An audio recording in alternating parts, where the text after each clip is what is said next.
윤 선고는 이기현이 잇내렸다. 왜 2월 19일로 태결을 했을까? 또 같이 설명을 드리겠습니다. 이제 1심 선고 날짜를 어제 이제 다 절차를 마치고 재경 부장판사가 2월 19일 오후 3시에 하겠다고 했습니다. 2월 19일 오후 3시. 그날은 우수더군요. 그리고 설 연휴가 끝난 딱 다음 날입니다. 설 연휴 끝난 다음 날입니다. 아마 연휴 전에 이렇게 그 1심 선고를 내려면은 이 설 연휴에 온통 그 이야기밖에 없겠죠. 지금 지기현 판사는 지금 아마 결론을 내려놨을 겁니다. 이게 유죄인지 무죄인지 공소기각인지, 만약에 유죄면은 어떤 형을 청구할 것인지 결론 내려놨겠죠. 1년 동안 재판해 왔으니까. 그런데 어떤 생각인지 모르지만은, 어떤 결론을 내려놨는지 모르지만은, 일단 설 연휴가 다 끝난 바로 그 다음날 2월 19일 날. 근데 왜 바로 그 다음날 해야 되느냐? 법관 인사가 있죠. 법관 인사가 지금 지기현 판사는 이번 법원 인사 대상입니다. 오래 있었기 때문에. 근데 제가 과거에 이 법원 인사를 찾아보니까 매년 2월 20일 정도 기준으로 인사가 납니다. 2월 20일 기준으로. 그러니까 딱 연휴가 끝나고 2월 19일 날 그 발령지로 가기 전날이죠. 거기 전날 오후 3시에 선고를 한다고 결정을 한 겁니다. 그러니까 본인이 딱 선고를 하고 바로 이임을 해서 다른 곳으로 바로 가는 거죠. 그 다음 날부터. 통상적으로 지금까지 이제 보니까 2월 20일에 이 정계 인사가 있으니까. 자, 그러면은 과연 어떤 기본으로 그때 선고를 하고 갈까요? 홀가분하게 갈까요? 홀가분할 수는 없죠.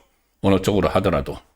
제가 최근에 이 판사 출신 정치인 이 지기현과 잘 아는 그런 그 판사 출신 정치인을 만나서 이야기를 나눠본 적이 있는데, 본인이 아는 지기현이라면은 정말 법과 원칙, 그 법령과 또 판사의 양심, 증거에 의해서 판단을 그대로 하면은 이거는 무죄가 나올 거다.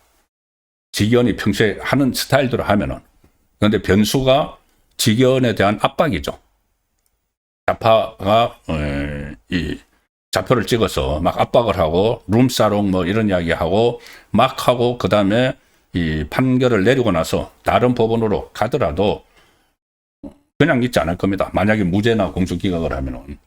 그래서 그것들을 극복을 하면은 무죄가 나올 수도 있다는 이야기를 제가 들은 적이 있는데, 얼마 전에. 자, 지금 이 날짜를 연휴가 딱 끝나는 2월 19일, 그리고 아마 이번에도 2월 20일 기준으로 정기 인사가 나서 지기현 판사는 지금 다른 데로 발령이 날 텐데, 그 전날 잡은 것은 어떤 지금 판단을 했기 때문에 그런 건지 뭐 섣불리 이야기는 할 수는 없는 상황입니다. 그런데 그 날짜가 상당히 이제 좀 미묘하다는 생각이 듭니다. 원래 뭐 보통 판결문 하는데 뭐 한 달 정도 걸리기 때문에 구형하고 나서 1심에 한 달 정도 한다고 하지만, 법관 인사가 있고 지금 1년 동안 재판을 해왔기 때문에 충분히 앞당길 수가 있는데, 2월 19일로 한 부분도 나중에 결과가 나오고 나면은 새로운 이 해석이 가능할 걸로 보이기도 합니다. 이 지기현 재판장이 오늘 새벽에 소감을 밝혔습니다. 재판 마무리 소감을 밝혔는데, 이 모든 사람들의 협조로 신속한 재판이 가능했다. 그리고 뭐 미비한 점이 많았을 텐데 이해해달라는 이야기를 했고, 새벽 2시 25분 재판이 끝났습니다, 오늘. 그리고 재판 구성원들에게 일일이 다 감사 인사를 하고, 재판 끝내는 마당에 양쪽 모두에 감사하다는 말씀을 드리겠다. 뭐 특검 쪽도 그렇고 윤석열 전 대통령 변호인 쪽도 그렇고 다 이제 고생을 했다는 이야기를 하고 이렇게 이야기합니다. 이 사건의 결론에 대해서 오늘 새벽에 한 거는, 이 사건은 구형이죠. 말 그대로 특검에서 형을 내려달라고 구한 거죠. 형을 구했다. 사형을 내려달라고 구한 거죠. 근데 결론은 지기현 판사가 내리기 때문에 이렇게 이야기합니다. 이 사건의 결론에 대해서 재판부는, 그러니까 본인은, 지기현 판사 본인은 오직 헌법과 법률 그리고 증거에 따라 판단하겠다. 이게 TV로도 중계되는 그 상황에서 오로지 헌법과 법률, 증거에 따라 판단하겠다. 자, 저는 뭐 이 말에서 뭐 원칙적인 이야기이긴 하지만은 어떤 급박이나 압박에 휘둘리지 않을 그런 뭐 결기도 좀 보인 것 아닌가는 생각도 드는데, 어쨌든 뭐 선고가 나와 봐야 알겠죠. 제가 왜 이 계속 무죄나 공소기각 쪽을 강조하느냐 하면은, 윤석열 전 대통령의 계엄은 뭐 판단이 잘 됐는지 잘못됐는지 그것은 논란이 여러 가지가 있고, 잘못됐다고 하더라도, 잘못된 수단을 선택을 했다고 하더라도 그걸 바로 내란이다. 그때 한동훈이 제일 먼저 이야기했죠.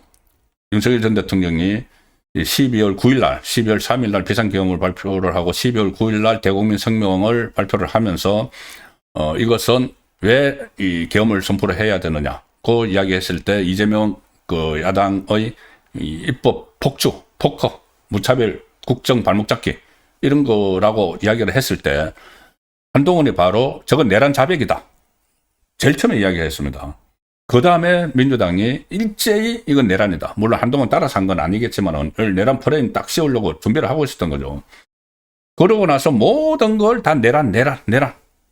그래서 뭐 내란 특검이니 뭐 내란 국정조사니 뭐 내란 동조 세력이니 걸핏하면 본인들에게 좀 반대되는 의견을 내면은 저거는 내란 세력이니 뭐 내란 정당이니 이런 이야기를 하니까 이게 과연 내란인가 아닌가는 법원의 판단을 받아봐야 된다는 겁니다. 아직 법원에서 이 비상계엄이 내란이라고 나온 게 없습니다. 그래서 제가 계속 이거는 법원에서 엄중히 가려야 된다는 말씀을 드리고 있는 건데, 결과적으로는 그거죠. 내란죄 구성 요건이 국헌문란 목적, 폭동 여부, 여기 이제 재판부 판단이 이제 달라지는데, 이게 내란인지 아닌지는, 이게 국헌문란의 목적이 있느냐, 폭동이 일어났느냐. 그 지금 뭐 생각들 해봤으면은, 저도 이 판사 출신들, 정치인이나 많은 이렇게 저 의견을 계속 물어봅니다. 제가 혼자 너무 이렇게, 좀 희망 섞인, 기대 섞인, 그래서 무죄 가능성을 여러분들에게 잘못 말씀드리는 거 아닌가. 그 전에 뭐, 윤석열 전 대통령 탄핵할 때처럼, 이 탄핵이 기각될 가능성도 있다. 이 말씀을 계속 들었는데 결과적으로는 인용이 됐죠. 근데 그때도 사실 탄핵 기각 가능성이 있었습니다. 나중에 뭐 8대0으로 못 해버렸지만은. 근데 지금도 제가 조금이라도 정확한 말씀을 드리기 위해서 판사 출신들에게 계속 물어보는데, 어쨌든 제가 물어보는 판사들은 정치 안 하는 판사 출신들도 뭐 한 2대1입니다. 한 3명 중에 한 2명은 이거는 내란이 잘못됐다고 해도, 그러니까 계엄이 잘못됐다고 해도 내란 적용을 못한다. 는 의견이 저는 한 2배 더 많이 듣고 있습니다. 그래서 이것이 어떤 외압, 다른 변수가, 정치적인 변수가 들어가지 않는다면은 이 내란이 아니라는 판결을 넣을 수도 있는데, 국헌문란 목적이 있느냐, 폭동이 있느냐, 그리고 뭐, 국토 일부를, 참전했느냐. 이런 부분들에 대해서 여러 가지 지금 논란이 있고 법 해석도 다르지만은, 가령 예를 들어서 국토 일부의 평온을 해쳤다. 뭐 국회가 국토 일부에 들어가느냐. 뭐 이런 이야기들로부터 시작해서 법리 다툼이 이제 있는데, 그거를 이 지기현 판사는 오직 헌법과 법률, 증거에 따라 판단하겠다고 했으니까, 기대를 해보는 것이죠. 윤석열 전 대통령도, 지금 어제 최후 진술에서 국가 비상사태를 알리기 위한 것이다. 이거 기존 입장을 계속 이야기했습니다. 일단 재판부는 내란죄 구성 요건인 12상 비상계엄의 국헌문란 목적 여부, 계엄 과정에서 폭동이 있었는지를 두고 유죄 여부를 이제 판가름하게 되는데, 유죄로 판단되면은 뭐 유죄로 판단을 지기현 판사가 할 수도 있겠죠. 그러면은 뭐 형량은 사형을, 구형을 사형을 했는데 뭐 사형을 뭐 할지, 아니면은 뭐 지금 사형 폐지국까지만은 뭐 압박이 못 되겠어 뭐 할지, 아니면은 무기징역을 할지, 또 장량 감경이라고 해서 재판부 임의로 감경을 할 수가 있어서 뭐 징역 한 15년, 20년 할지 그거는 모르겠지만은 핵심은 무죄가 나올 경우, 공소 기각이 될 경우죠. 그래서 끝까지 이제 지켜봐야 되는 상황이고, 윤석열 전 대통령도 어제 이 1시간 반 동안 이렇게 최후 진술을 한 거는 지경 판사를 보고 하는 겁니다. 국민을 보고 하는 거기도 하지만은 지경 판사가 이제 최종 결정을 해야 되니까 계속 어제 2024년 계엄 선포 당시 국정 상황, 반국가 세력, 지금 조은석은 윤석열 전 대통령은 반국가 세력이라고 했지만은 윤 전 대통령은 그 전부터 이 동북 주사파나 민노총이나 여기에 대해서 반국가 세력이라고 했죠. 그리고 임기 초반에 이 노동개혁하면서 민노총으로부터 회계장부 공시라는 이 성과도 막 얻어냈었습니다. 지금 막 그런 것들 다 묻혀있지만은 윤석열 전 대통령 뭐 반국가 세력과 연계한 거대 야당, 민주당이 여론을 조작하고 국민과 정부 사이를 이간질했고 국정을 마비시켜서 나라가 망국의 위기에 처하도록 했다. 그래서 헌법수호, 막정한 책임 있는 대통령으로서 주권자인 국민을 일깨우는 일 외에 다른 방법이 없었다. 뭐 이렇게 하는 것도 귀를 기울여야 됩니다. 지금 모든 언론을 보면은 이 보수 성향의 언론이라는데도 윤석열 전 대통령의 말은 아예 귀를 기울이지 않습니다. 틈을 안 줍니다. 그런데 윤석열 전 대통령이 본인도 이야기했다시피 본인이 다 판단을 할 수가 있는 그런 상황인데 왜 비상계엄을 했을까? 이 말에는 귀를 기울여 줘야 되는 거죠. 그런데 사형 구형이 난 이 순간까지 이 대다수 언론은 귀를 안 기울이고 있습니다. 그래서 제가 이렇게 읽어드리는 겁니다. 1시간 반 동안 이야기한 것도 거의 귀를 안 기울이고 있죠. 이런 말도 합니다. 저도 과거 26년간 수사와 공판을 담당했지만 이렇게 지휘 체계도 없이 중구난방으로 여러 수사기관이 미친 듯이 달려들어서 수사하는 것은 처음 본다. 무조건 내란이란 목표를 딱 정해놓고 수사가 아닌 조작, 왜곡을 했다. 국헌 문란 목적이나 폭동 사태가 없었다. 자, 이렇게 어제 뭐 최후 진술을 하면서 어쨌든 계엄이 내란은 아니라는 그 쪽으로 지금 향해서 가고 있는 상황인데, 이재명 정권은 저는 지금도 반국가적, 조금 전에 조은석이 윤석열 전 대통령을 반국가적이라고 했다고 말씀드렸는데 이재명이 지금도 반국가적 행태를 계속하고 있다고 봅니다. 자,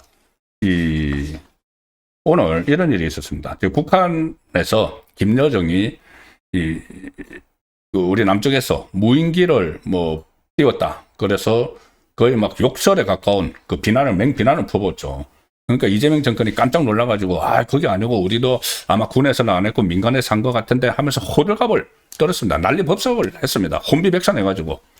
그 상황에서 아직 조사 결과가 안 나왔는데, 북한 무인기 조사 결과가 안 나왔는데 통일부 장관이란 정동영이 아직 조사 결과가 안 나왔는데 사실로 밝혀질 경우, 그러니까 우리 쪽에서 보냈다는 거, 민간에서 보냈다는 게 사실로 밝혀질 경우 가정을 해가지고 북한 쪽에 사과 유감 표명을 할 뜻이 하겠다. 이렇게 밝혔습니다. 아직 조사 결과도 안 났는데. 아마 이재명이 조만간 김여정에게 머리를 조아리는, 어떤 민간에서 이제 누가 보냈다는 것이 확인이 되면은 머리를 조아리는 그런 상황도 지금 예측이 됩니다. 이게 반국가 세력이죠. 자, 그리고 정말 이게 반국가 세력, 이재명 정권이 집권을 했지만은 여전히 반국가 세력적인 행태를 보이고 있다는 것을 제가 기사를 통해서 보여드리겠습니다. 뉴데일리 기사입니다. 박충건 의원이 탈북민 출신이죠. 오늘 분개를 했습니다. 국회 도서관에 노동신문이 깔려있다. 북한 선전물을 혈세로 구독하고 있다.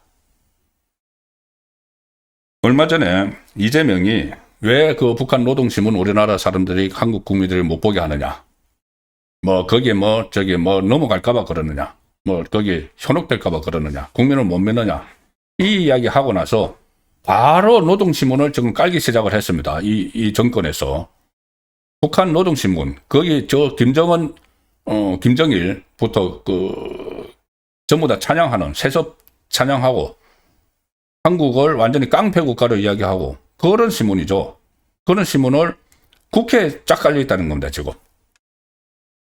그때 이재명이 지시를 하고 나니까 국정원이 특수자료 취급 지침, 여기에 따라서 반국가단체 찬양, 선정 가능성이 있다는 이유로 특수자료로 분류를 했는데, 이재명이 딱 한마디 하고 나니까는, 민간 열람 학대를 검토를 하다가 누구나 볼 수 있는 일반 자료로 재분류해서 별도의 신청이나 신분 확인 없이 일반 간행물과 동일하게 지금 열람을 하고 있다. 그런데 이게 국회도 쫙 깔려 있어요. 국회 가면 저거 볼 수 있습니다. 노동신문. 대한민국 국회에서. 박충건 의원은 북한에서 태어나서 탈북을 한 뒤에 한국 사회에 정착한 비례대표 국민의힘 의원이죠. 이 페이스북에 오늘 글을 올렸는데 분개를 합니다. 북한 인권보고서 폐기에 앞장서던 이재명 정부가 노동신문을 국민 혈세까지 퍼부으면서 퍼나르는 행위야말로 이적행위 아니냐. 반국가적인 행위죠. 이적행위 아니냐.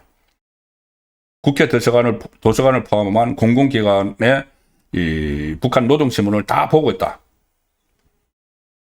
박충근 의원은 이렇게 이야기합니다. 국회에서 이제 이 노동신문을 보고 자기가 북한에 있을 때 봤던 북한 세습 체제 찬양하는 그거를 보고 제 눈을 의심했습니다. 이게 정말 실화인가? 국회에서 이걸 보다니. 우원식 국회의장님, 지금 대한민국 국회에서 무슨 짓을 하고 계십니까? 이재명 말 한마디에 전국 181곳 기관에 북한 노동신문이 일제히 깔렸다. 국회 도서관 풍경은 참담함을 넘어서 치욕이다. 치욕적이다. 연 구독료만 한 곳당 191만 원. 181곳이면 연간 약 3억 4천만 원이 국민이 혈세로 낸다. 국민이 원한 적도 동의한 적도 없는 국민 혈세를 이렇게 낭비하냐. 이게 왜 한 곳당 191만 원이 드느냐 하면은 북한 노동신문에 바로 올 수가 없죠. 그러니까 중국에 보냈다가 중국에서 다시 이제 한국으로 공수를 하고 그것을 또 나눠주고 하는데 한 부당 190, 얼마입니까? 한 부당 이런 돈이 들어간다는 겁니다. 191만 원. 한 곳에 저거 뿌리는 돈이, 노동신문자 하나 뿌리는 돈이.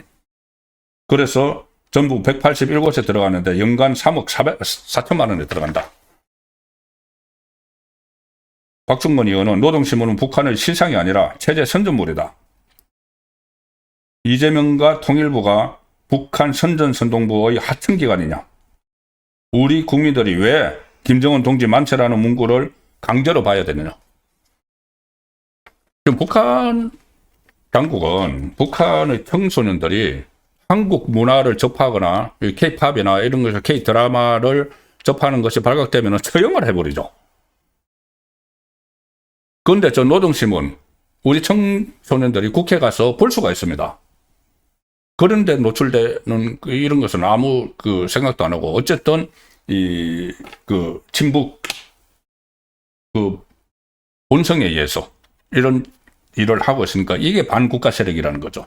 이재명 정권은 집권하고 나서도 반국가 행태의 일을 하고 있다는 것을 말씀드리기 위해서 제가 저 기사까지 소개를 드렸습니다.